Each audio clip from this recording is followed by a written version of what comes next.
Jean au chapitre 7. Quand ton heure n'est pas encore arrivée, ils peuvent tout faire. Ils n'y arriveront pas. Avant l'heure, ce n'est pas l'heure. Donc, tu as une mission sur cette terre. Chacun de nous.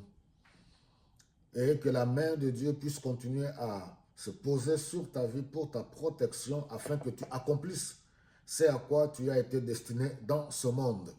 Alors, à l'exemple de Jésus-Christ, nous allons voir Jean chapitre 7, le verset 25. Quelques habitants de Jérusalem disaient, n'est-ce pas cet homme qu'on cherche à faire mourir? Voyez, il parle en public et on ne lui dit rien. Nos chefs auraient-ils vraiment reconnu qu'il est le Messie? Mais quand le Messie apparaîtra, personne ne saura d'où il vient, tandis que nous savons d'où vient cet homme.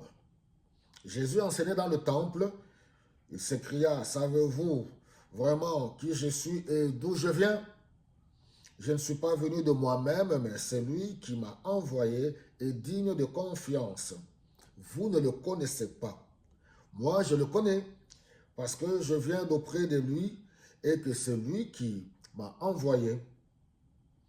Ils cherchèrent alors à l'arrêter, mais personne n'a mis la main sur lui, car son heure n'était pas encore venue. Dans la foule, cependant, beaucoup crurent en lui. C'est là la chose la plus importante. C'est ce qui m'intéresse. Dans la foule, beaucoup crurent en Jésus-Christ. Il disait, quand le Messie viendra, fera-t-il plus de signes miraculeux qu'en a fait cet homme? La tension monte au fur et à mesure dans la ville. Et ce qui est triste et impressionnant, ce sont les chefs religieux, les leaders. Je précise, les chefs religieux, les conducteurs des autres, ceux qui connaissaient la loi de Moïse, ceux qui étaient censés montrer la voie au peuple, ceux qui étaient censés encadrer, protéger le peuple pour leur montrer la voie du salut. C'est eux qui, matin, midi et soir, s'est ligué contre Jésus-Christ pour le faire mourir.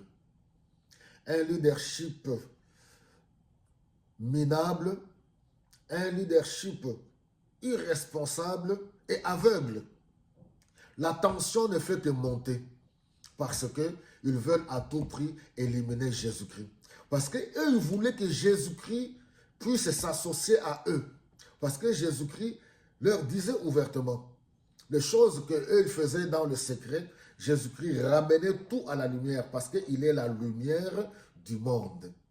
Jésus-Christ est venu apporter tout à la lumière. Et ils prétendent connaître Dieu en s'attachant à leurs rites, en s'attachant à leurs coutumes, en s'attachant à la loi de Moïse, mais leur cœur étant loin de Dieu. C'est pour cela nous devons tout faire, mes bien-aimés, nous attacher à Jésus-Christ, nous attacher à sa parole. Que l'Esprit de Dieu nous aide. C'est pour cela que j'ai ouvert cette parenthèse au début. Jésus-Christ était venu pour une mission. Personne n'avait le pouvoir.